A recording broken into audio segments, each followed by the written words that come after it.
So I'm glad that that letter is getting some national attention. Maybe it'll call some of the other cities that we love to look here. Music City once again in the national spotlight after a man criticizes the police department for how it handled Ferguson protesters. Police Chief Steve Anderson's response now appears in newspapers in Atlanta, New Orleans, and the Washington Post. Fox 17's Eric Alvarez explains why it's getting so much attention.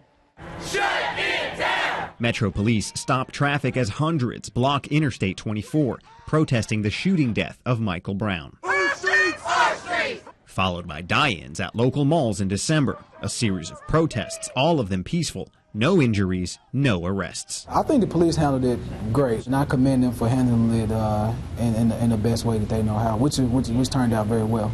Now, obviously, the protesters who shut down this stretch of interstate are happy police made no arrests. But not everyone is on the same page. Chief Anderson says one man went so far as to send him an email to express his frustration and outrage at how police handled the protesters. Metro Police did not release the man's name but did publish the letter, where the man says he does not feel his family is safe and asks how long police will allow protesters to disrupt our city.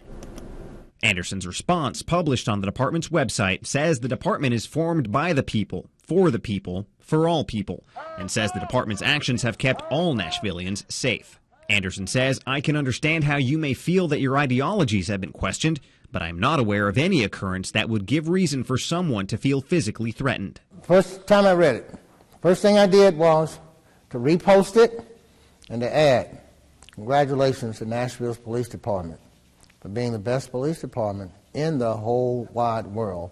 Reverend Enoch Fuzz and other local church leaders have worked closely with police coordinating peaceful protests. He calls Nashville's police and protesters an example for the rest of the nation. Cities where crime is rampant, where these killings are rampant, look to Nashville. Eric Alvarez, Fox 17 News.